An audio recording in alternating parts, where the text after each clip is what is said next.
Sí, sí, bueno, yo soy descendiente de Salvatierra, de Ciudad Vieja, Antigua Guatemala, la que destruyó el volcán de Agua y Fuego, antes, cuando fue la primera ciudad de Guatemala. Luego se hizo ya la Antigua Guatemala, que es la que conocemos hoy día. Y mi abuelo se vino de una aventura para Costa Rica y vino acá y trabajó con Minor Kid, donde fue intérprete y fue nombrado como capataz en el ramal de Turrialba a Tirro, Pejivalle y Tucurrique de la United Fruit Company y del ferrocarril, cuando o sea, aquí se sembraba banano en esta zona y también se transportaba cacao y café, ¿verdad? Y mi abuelo pues fue el culpable de que mi pasión por la cultura indígena, porque la madre de él era una indígena maya de Guatemala, de Antigua Guatemala, Ciudad Vieja. Y ahí de ahí viene toda mi descendencia en ese aspecto. Y el interés por la música, más que todo, es por medio de mi padre, que él proviene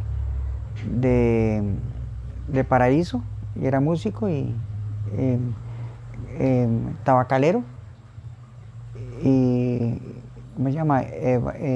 Maestro constructor, maestro de obras, en ese aspecto, donde laboró aquí en la municipalidad mucho tiempo y también como miembro de la banda municipal. Dominaba varios instrumentos y los cuales yo también en algunos casos los aprendí y le acompañaba en algunas sesiones. Por medio de él me incorporé a la banda municipal y sin darme cuenta a los 13 años ya estaba componiendo para la banda y instrumentando. Y ahí fue cuando ya yo me abrí camino para estudiar música.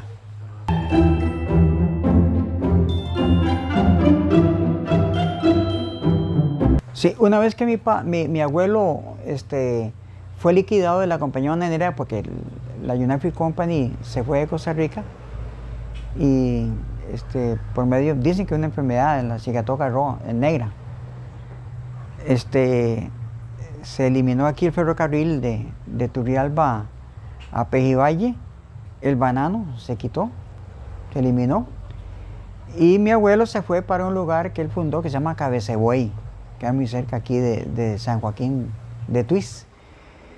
Y ahí él hizo una casa y un trapiche. Y ahí pago a sus prestaciones, él compró mulas, que era lo que utilizaba la compañía bananera para el transporte de los productos. Y se los trasladó a esta zona que limitaba con territorio indígena, a la orilla del río Jecuí o río Pacuar. Y él en ese trapiche que tenía viajaba cada mes con 20 mulas a Cartago a vender dulce.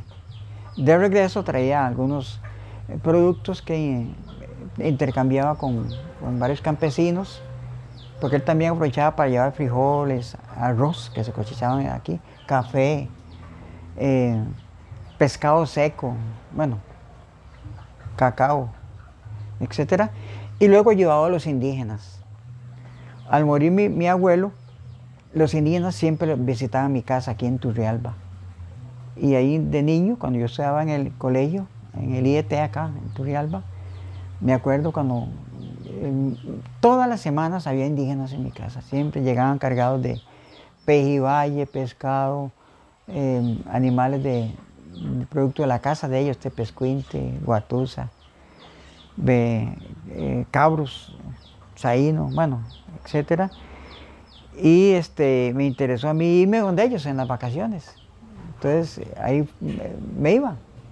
Fines de semana o los 15 días o el mes de fin de año me iba para esta comunidad cabecar de Nimarí y Chiripó. Y ahí fue donde empecé a aprender el idioma y como estudiante de ahí, coadyuvar en algunas cuestiones para ellos. Luego cuando ya salí del colegio, que yo me fui para Guatemala a estudiar música al conservatorio, Para mí fue una gran escuela, aunque yo, una hermana mía ya se había ido antes a vivir a Guatemala, se había casado con un ingeniero agrónomo que vino aquí al ICA a sacar bueno, un doctorado, no recuerdo que fue un doctorado, qué sé yo, en cuestiones agrícolas, enfatizadas en el café. Y me conoció a mi hermana y se la llevó para Guatemala, se casaron. Yo me fui en busca de ella para estudiar en el conservatorio, porque era uno de los conservatorios grandes que había en Centroamérica. Y también motivado por Ricardo del Carmen, que era un gran músico guatemalteco que había sido director de la Sinfónica de Guatemala. Lo conocí, en esa época yo estaba estudiando en el conservatorio de acá en San José, cuando era en el Quilargo, que hoy día es un bar. Ahí empecé a estudiar corno francés. Y también violín, que me ha regalado un miembro de la Logia Mecánica, al cual la Logia Mecánica le debo mucho, muchísimo. Igual que a los padres paulinos, que eran personas muy sabias. Les debo muchísimo a ellos como educación. Yo fui muy joven, no tuve vicios, mientras eso lo entendí yo cuando ya fui profesor universitario, que ya iba a giras de campo y en las noches, cuando había que pernoctar ahí, los estudiantes me dicen, profe, vamos a los billares ahí, los pueblos a jugar. Ya yo nunca pude jugar billar, ni dominó, ni tablero que se acostumbraba en las zonas rurales, porque yo en esa época salía de la escuela y la escuela de la banda. Y de la banda era conciertos o recreos y a mi casa, o ir a coger café, qué sé yo. Entonces no fui muy dado a juegos de azar. Y luego vine de Guatemala ya con un profesorado en educación musical. Y en esa época yo llegué a Guatemala tuve que hacer un examen de admisión, pero era muy corto para mí. No cabía mi examen de admisión ahí, porque hablé con el director, con don Carlos Ciudad Real, para que me hiciera una prueba de aptitud. Me dice, no, usted no es para esto. Y me brinqué un montón de años. Y en 2 años yo me gradué. Y para pagar los estudios ahí, yo toqué en marimbas y en mariachi, fundé el primer mariachi de Guatemala. Y en marimbas orquestas, y en orquestas. Y ya me cumplí, los 18 años los cumplí en Guatemala. Ya estando en Guatemala ya tenía que prestar, como ya tenía ciudadanía, tenía que prestar servicio militar. Y me llegaron a buscar a la casa, que tenía que prestar ese servicio. Pues era estudiante, tenía que ir todos los sábados y domingos al campo Marte, que quedaba cerca de la Guardia de Honor y era cerquita de mi casa. Entonces hasta que el director de una orquesta me dice, Tico, usted no va a ir a prestar servicio militar, toque en la banda del cuartel de la banda de honor, que es una escuela militar, que es una banda militar. Y me fui con ellos a tocar 2 Semanas Santas de los 2 años que estuve ahí, y con eso cumplí servicio militar. Sí, fui militar en Guatemala, ¿verdad? Y luego yo cumplí los 18 años en Guatemala, ya era mayor en Guatemala, en Costa Rica era a los 21 años. Siempre seguía siendo menor de edad en Costa Rica. Ahí está y luego me sirvió muchísimo porque ahí conocí mis raíces. Cuando yo llegué a ver dónde era mi abuelo, en Ciudad Vieja, que todavía existe, y ya llegué a la raíz de la familia, unos ancianitos, una viejita, me dice, mire, sí, cierto, usted se parece a mi tío abuelo, don Juan Salvatierra. Me asimilaron en cuestiones no faciales. Y me metí mucho en la música guatemalteca, aprendí muchísimo. Pero en el conservatorio era solo, como el de Costa Rica, era una visión muy europeísta. Cuando estudiaban en Quilargo, el profesor de violín mío era don Raúl Cabezas, que era miembro de la masonería, por cierto, era músico de sinfónica. Cuando yo le hice una pregunta a él, que por qué nosotros no estudiamos la música nuestra y los instrumentos, me dice, es que aquí no hay nada. Vea, don Raúl, ya lo voy a demostrar que sí hay.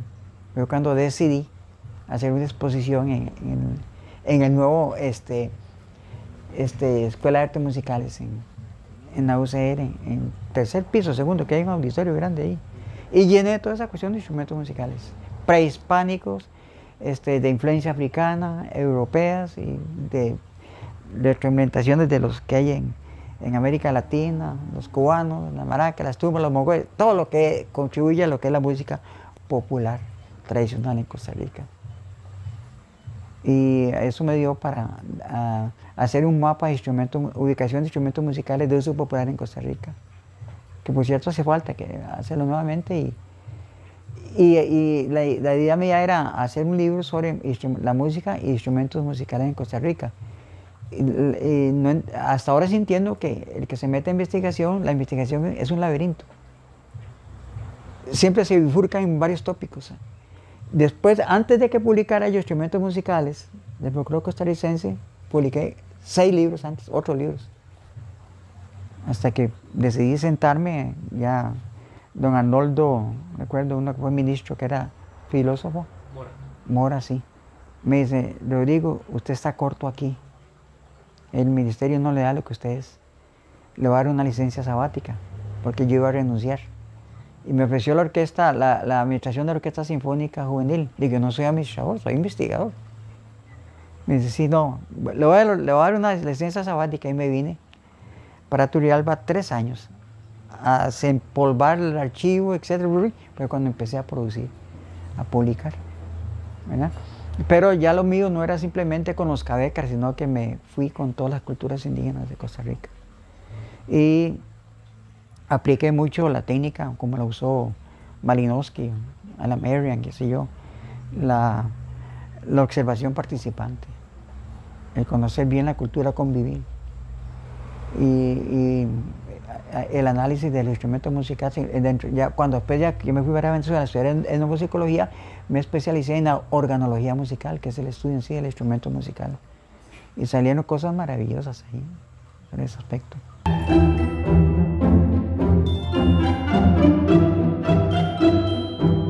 Aquí no había, la escuela de música en Costa Rica, las escuelas de música en Costa Rica, me digo, es una visión muy europeísta.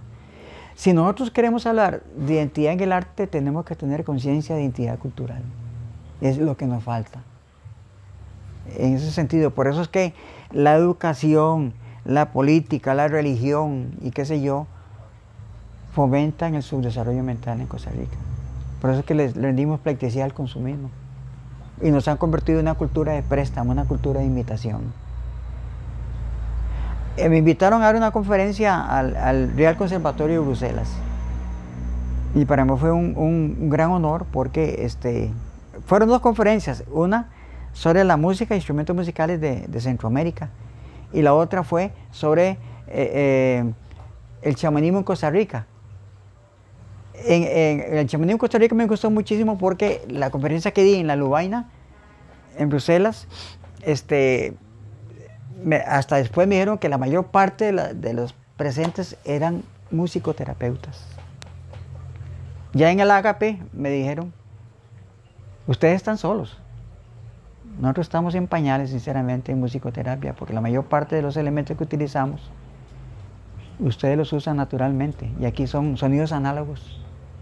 Y usted tiene el chamán, la voz humana, ¿verdad? Y tenemos que cambiar muchas cosas ahí.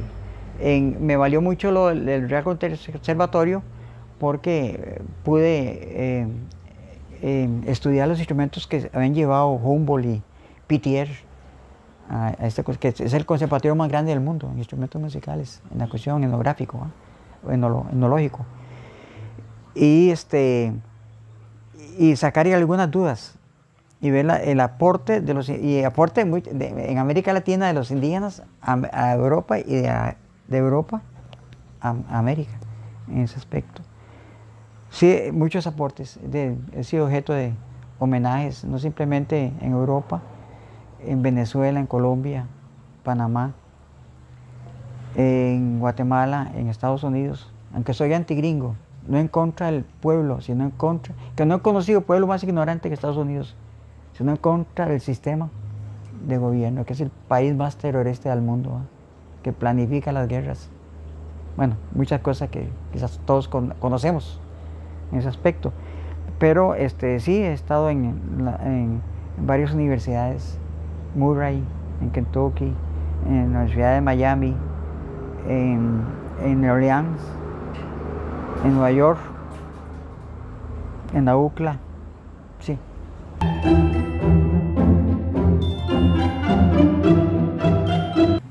¿Cómo no?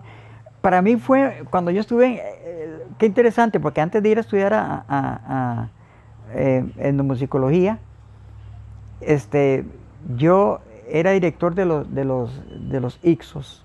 Y los Ixos fue un grupo que fue pionero en Costa Rica. No simplemente con un sonido, con identidad, sino que fue la primera empresa musical. Nosotros tuvimos desde un sonido muy original a tener 2 conserjes, tener transporte, tener un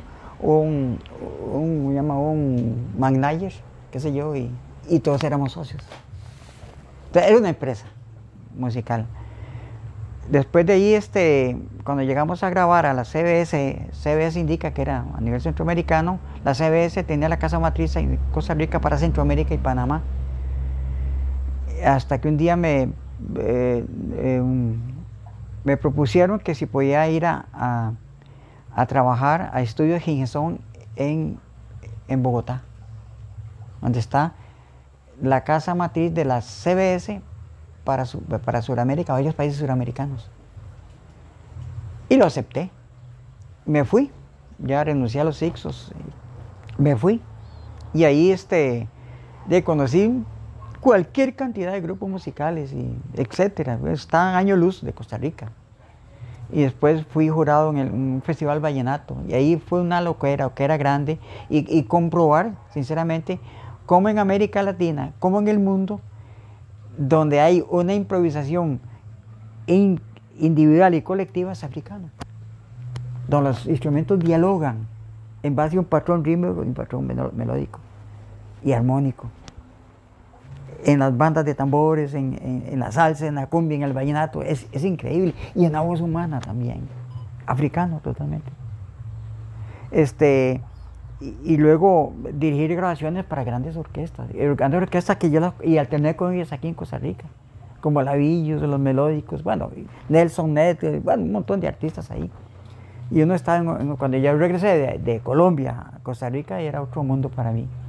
Ya yo no venía a matar chivos, qué sé yo, ya mi visión era diferente.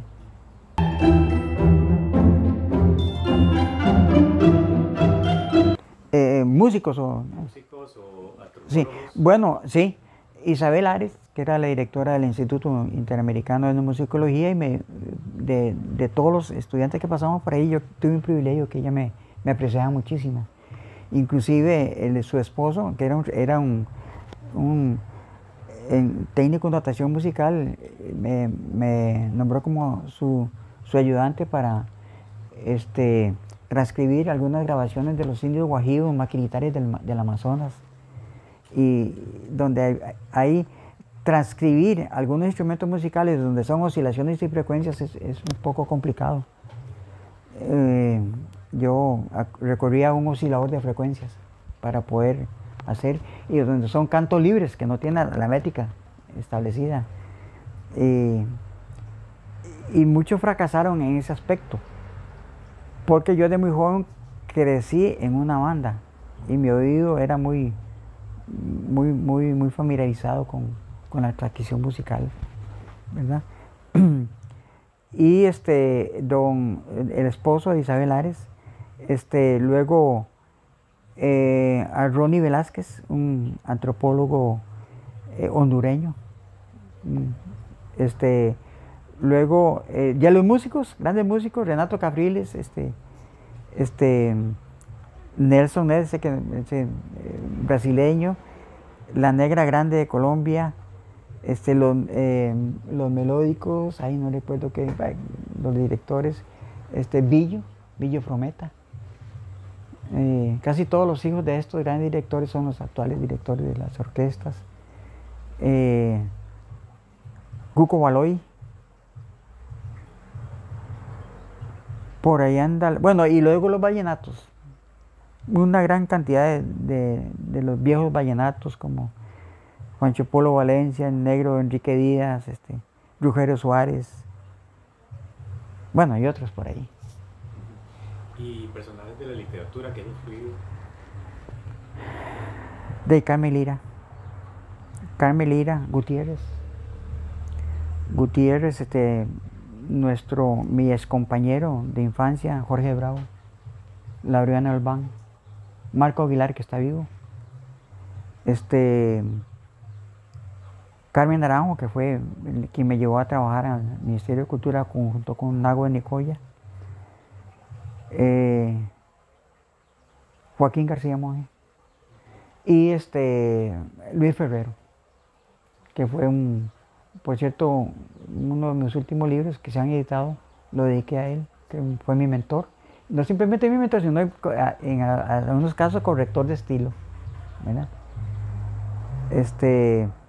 Don Carlos Meléndez, historiador que compartimos muchas cosas, muchísimo. Si en algo hay que ser muy honesto es consultar a los aportes que uno va a brindar, qué sé yo, si en la investigación que uno realiza y hay elementos en cuanto a botánica, etnobotánica, historia, etnohistoria, qué sé yo, ver a los especialistas y compartir. Y para mí don Carlos Meléndez me ayudó mucho, por ejemplo, cuando yo estaba estudiando las paranderas, y una parandera muy significativa es el punto guanacasteco, que no es punto ni guanacasteco, es una canción, Mira Corazón, que fue traída de El Salvador para acá.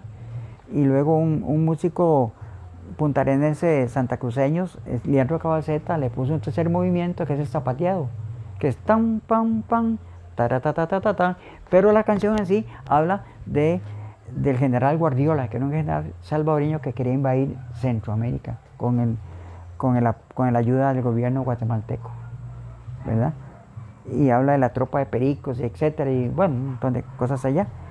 Pero luego Lía Bonilla, una liberiana, le inventa un traje y le pone un aspecto coreológico, o sea, le inventa unos pasos y lo declaran ritmo nacional, que si el ritmo nacional es la parrandera.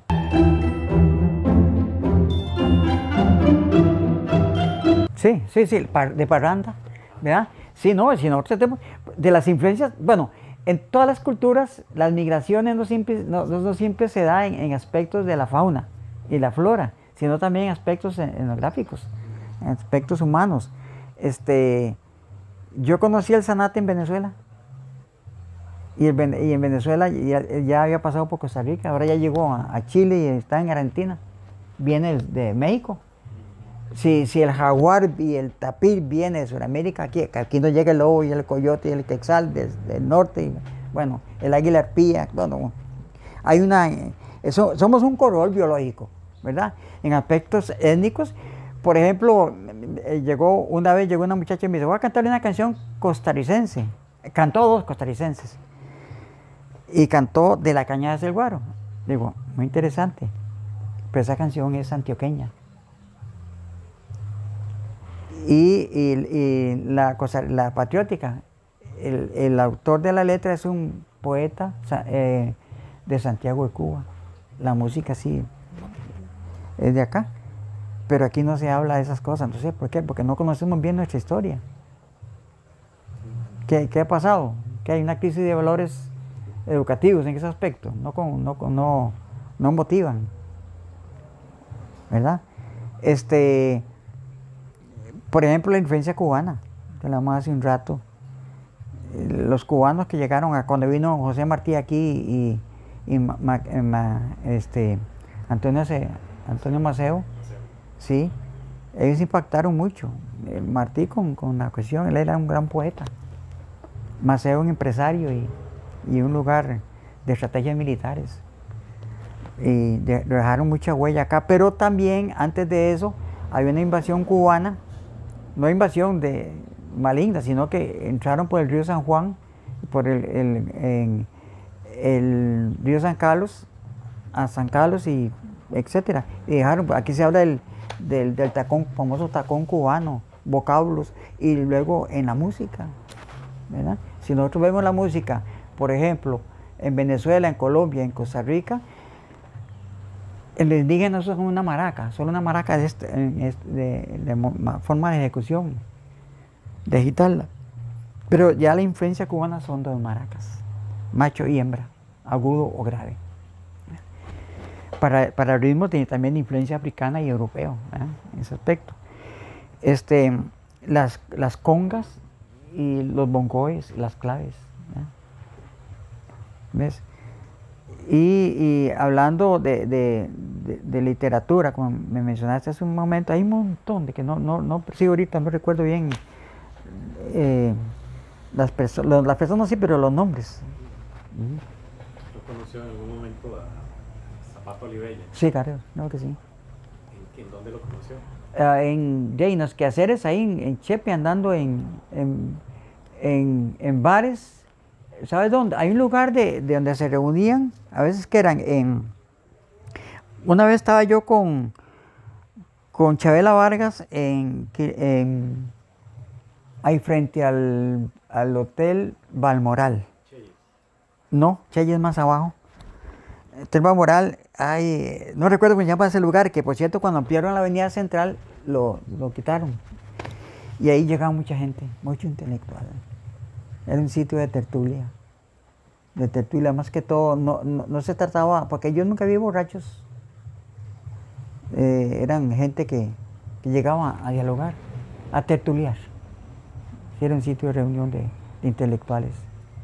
Pibe, no salía ahí, Pibe Jaime, un músico de muchas virtudes, ¿no?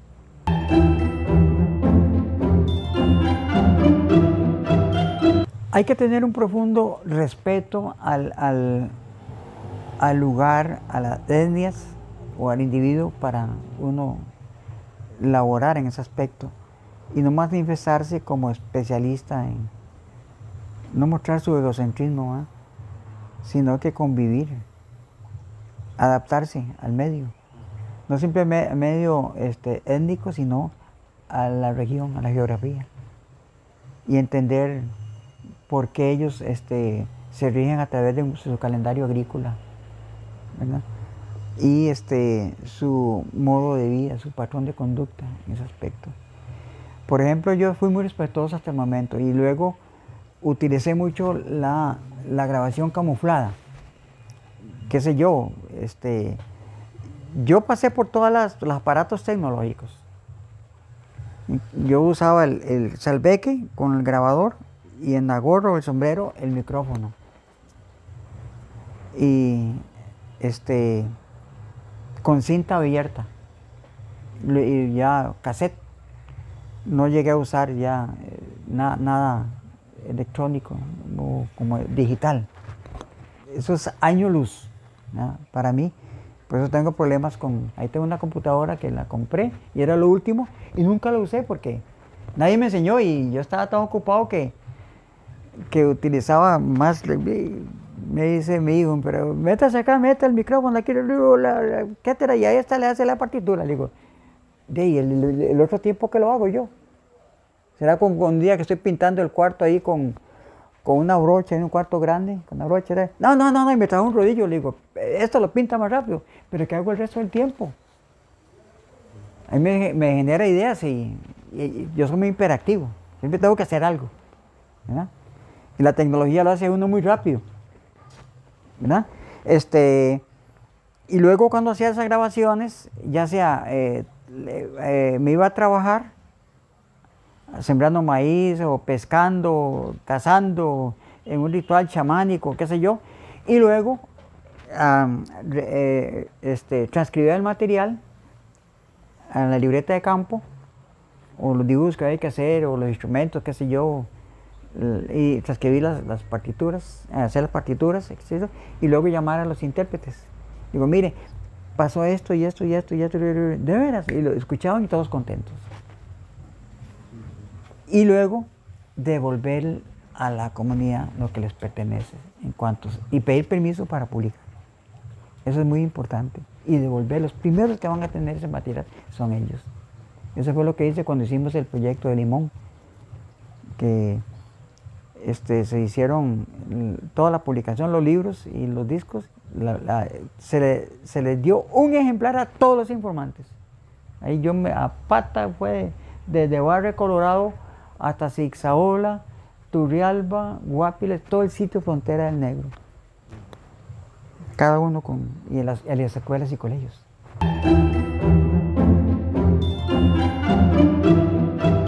Fue una investigación sobre manifestaciones afroculturales limonenses o antillanas. Ahí participamos, habían historiadores, antropólogos. Yo era el único que en esa época era estudiante de etnomusicología. Ya estaba por graduarme. Entonces se produjeron varios, yo tengo toda la obra acá.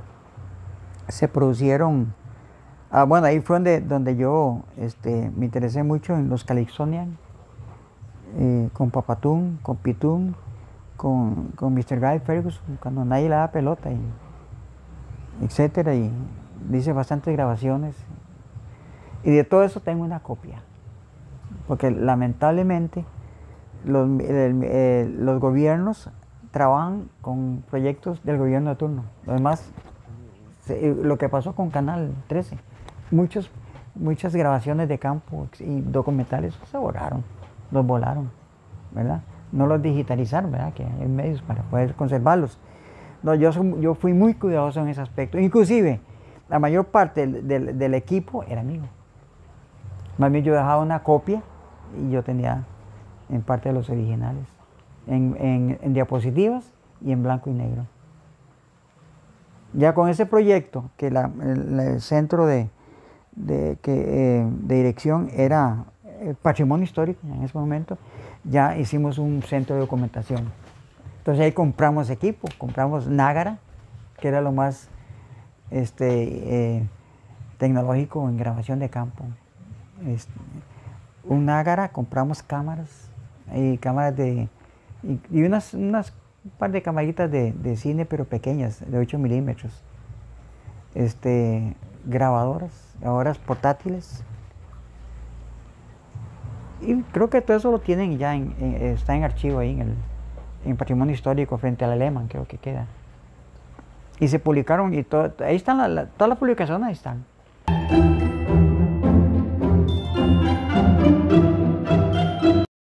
Creo que es importantísimo.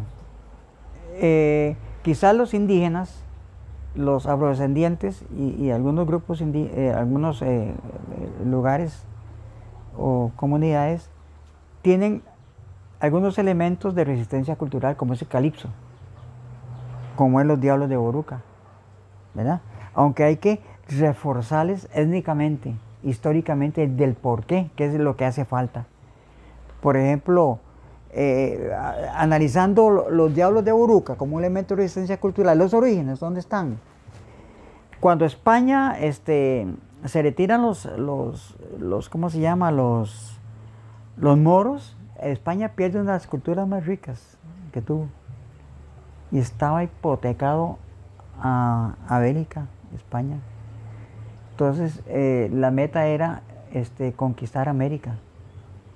Conquistar América y la historia que nos contaron a nosotros del Cristóbal Colón, que hasta nos ponen a llorar en las asambleas, que hasta la reina donó sus joyas y qué sé yo, y trajeron prostitutas y esclavos, y trajeron, bueno, esclavos sí, pero presos y bueno, un montón de carajadas allá, y Cristóbal Colón se equivocó, que él quería ir a las Indias Orientales. No, él sabía lo que venía, porque si no, España no viene acá, hablando vulgarmente, le han mandado los ingleses, los holandeses, los franceses, ¿verdad?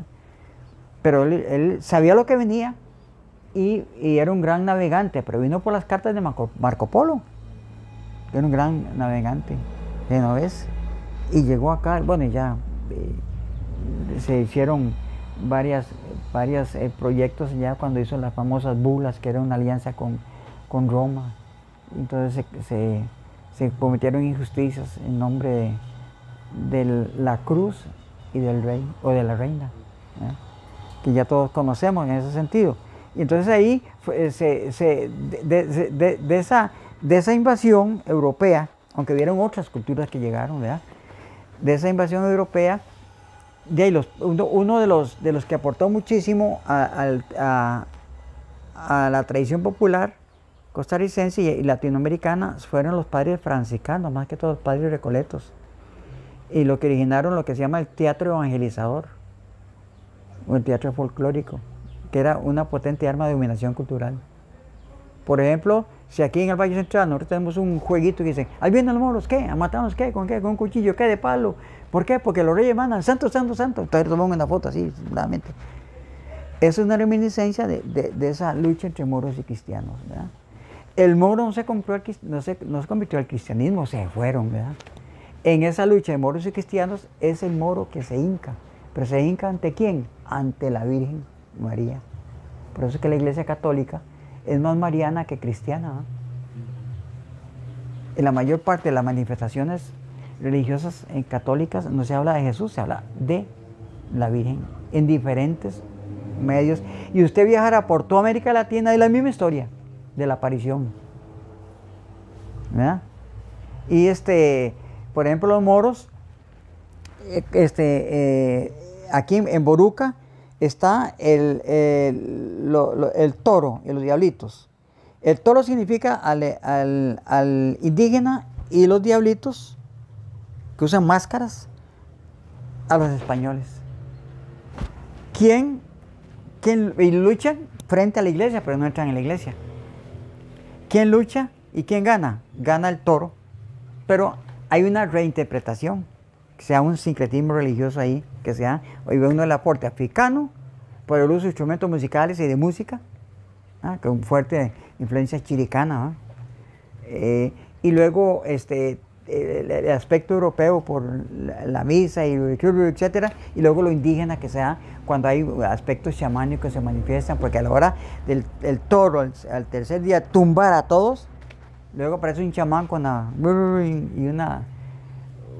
simulando un lenguaje que no es un lenguaje, es una jerigonza ahí, y los resucita. Sí, los diablos mueren, pero resucitan.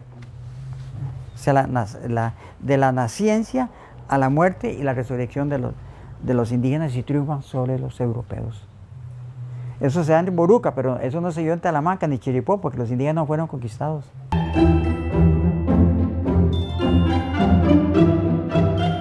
¿Qué piensas? Sí, o sea, hay ambigüedades ahí, en ese aspecto, pero si uno ve el aspecto, yo no utilizo mucho el término folclore, porque aquí lo han hecho como una manera muy romántica. Yo uso más que todo manifestaciones populares, y eso abarca todo lo que es el patrón de conducta de un ser humano, ¿verdad?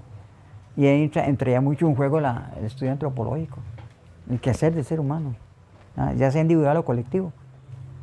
Y uno puede analizar, como usted me hablaba hace un rato, de las apropiaciones culturales. Producto de toda esa transculturación hay apropiaciones musicales, como se dio con la invasión después de la guerra de liberales y conservadores que hubo al final del siglo antepasado, mediados del siglo antepasado en Colombia. Muchos colombianos vinieron a Costa Rica, pero no vinieron a Costa Rica, no directamente de Colombia, no vinieron de Panamá. Panamá pertenecía a Colombia, se fue desde su independencia en 1903, ¿verdad?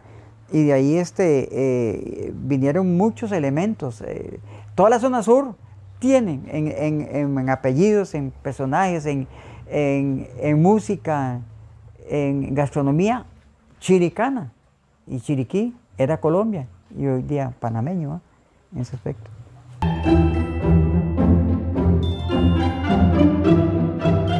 No conozco, sinceramente. Han llegado aquí por cuestiones, bueno, en Calipso. Muchos han llegado por acá, etcétera. Y algunos están haciendo una buena labor, una proyección. Por ejemplo, aquí hay un grupo en Turrialba. Y Turrialba fue una zona frontera entre el Atlántico y el Valle Central, por la cuestión del ferrocarril. Y inclusive los negros, hasta los 70 y pico, 73, que tengo memoria, ellos venían en un tren de excursión de Limón a Turrialba el 1 de mayo. El 1 de mayo se celebra Día del Trabajador, pero para todo el país, pero en Limón es el picnic. Ese día es libre para todos los trabajadores. Es un picnic y venían acá. El picnic lo hacen porque en Jamaica, la mayor parte de los que eran descendientes jamaiquinos, Jamaica el picnic se celebra en Colombia. Yo recuerdo cuando yo iba a tocar con la banda a Limón y me quedaba un par de días, qué sé yo, ahí, porque no había carretera, solo tren, era el medio de comunicación. Ahí se celebraban dos cosas importantísimas en Limón, que era el cumpleaños de la reina y la independencia de Jamaica. Se izaba la bandera de Inglaterra y la bandera de Jamaica. Hasta 1963, que fue cuando llegó la carretera, y luego ya, los 70, ya cuando llegó la neolítica, que hizo la carretera de Limón, el gobierno de Trejos, ya se cambió el sistema de educación. Antes el sistema de educación en Limón era importado de Jamaica. Y eran muy cultos. Y también auxiliados por la masonería y las iglesias y las logias mecánicas, ¿verdad?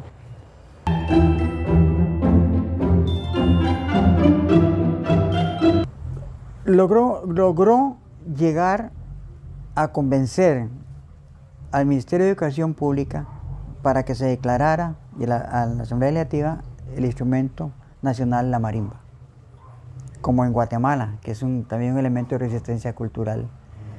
La marimba en Costa Rica no vino directamente a Guanacaste, sino la primera marimba llegó a Orosi de Cartago. Lo trajeron los padres franciscanos.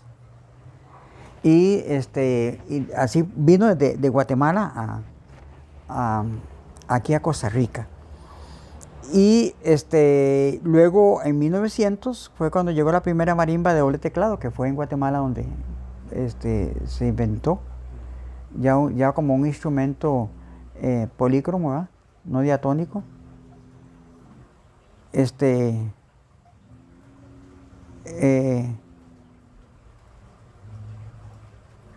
Diatónico y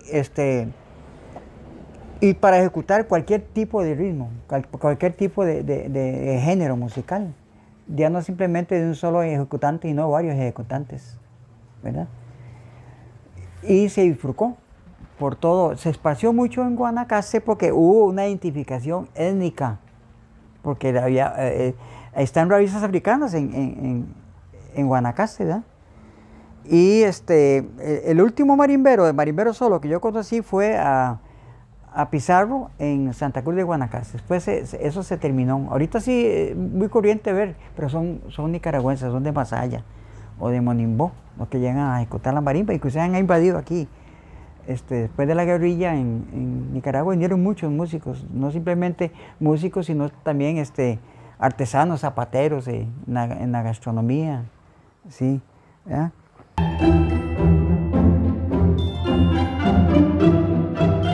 Sí, pero más que todo europeos. Hay unos que no se conocen en ese aspecto. Por ejemplo, quien da a conocer la cuestión indígena aquí, en aspectos de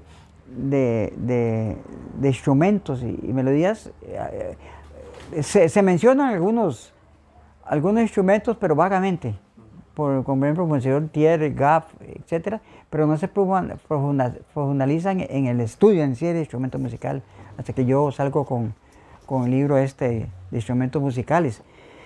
Pero la gente va, inclusive en los TCU universitarios, que van allá a Baja Talamanca, y en los ratos libres se meten con un rancho ya, qué sé yo, toman chicha y hacen el sorbón, lo bailan, pero nada más se mueven, pero no conocen el sentido sociológico, filosófico de lo que es en sí y simbólico del sorbón, lo que representa, ¿verdad? Y pues, una vez unos Juegos Nacionales me invitaron a Nicoya y presentaron la yegüita. Y la yegüita en su ambiente es muy bonito. El 12 de diciembre, cuando sale la señorita Virgen de Guadalupe y la mulita y gente que va ahí, la cimarrona, la banda, o qué sé yo, bonito, la danza, la yegüita. Pero para presentarlo en un evento como una cuestión teatral es muy ahuevado. La gente no lo asimila porque no lo ha vivido y no lo entiende. Entonces le es muy aburrido. Para eso, generalmente eso hay que maquillarlo. De una escenografía natural a una escenografía de teatro son otros 100 pesos, como dicen, ¿verdad? Donde hay aspectos escenográficos, coreológicos y coreográficos que están presentes en el aspecto de proyección, ¿verdad?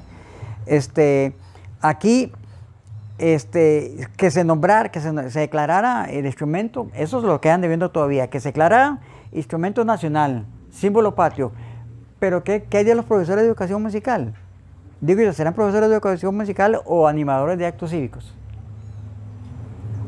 ¿Verdad? Que por cierto yo prometí no volver más a ningún festival que inventó el MEP, porque es una competencia entre profesores de educación musical. Sino que si está la marimba como elemento simbólico y nacional, ¿por qué no lo enseñan a tocar? Si hay profesores de música y hay profesores de artes industriales que lo pueden fabricar. ¿Por qué no? Esa es la crisis de valores que no sabemos ni de dónde venimos. No nos dice el sistema de educación. Por eso es que ahorita usted ve un acto cívico en las graderías de los gimnasios, que los gimnasios no son para un acto cívico, es para deporte. Y para deportes, para uno de los deportes, ya ni siquiera para básquetbol, es solo para lo que es redondo, porque la Dirección General de Deporte tiene el cerebro apelotado y piensan solo en fútbol, ¿verdad? Porque eso es lo que vende y son empresas privadas. Entonces, ¿qué sucede? Los estudiantes estarán hasta de media hora viendo las actividades que se llaman y divorcian entre el artista y el público. Y acústicamente no se entiende nada cuando uno canta o habla o qué sé yo, en ese aspecto. Y cuando se tocan los símbolos patrios, ya están los alumnos con sus celulares, con la pata cruzada, marcando allá, y no hay un respeto a la bandera, al escudo, a los signos, nada de eso. Nos están debiendo por esa parte, ¿verdad? Y luego, yo creo que ahí tiene que pellizcarse mucho las escuelas de música. Esa visión europeísta está bien. A mí me gusta Mozart, he estado en Salzburgo, he estado en la tumba de Beethoven, bueno, muchos países de Europa. Pero hay una cosa más maravillosa que estar en un verano en Europa y ver a los ancianos tocando y que la gente con respeto los escucha y tocando su música con los instrumentos antiquísimos que son de uso actual, ¿verdad? Y aquí no nos motivan en ese aspecto.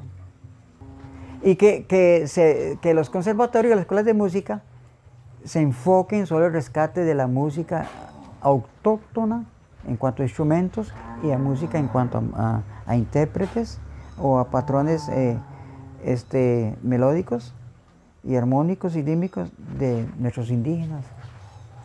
Y que los proyecten y que incluya también la marimba como un elemento más de la sinfónica.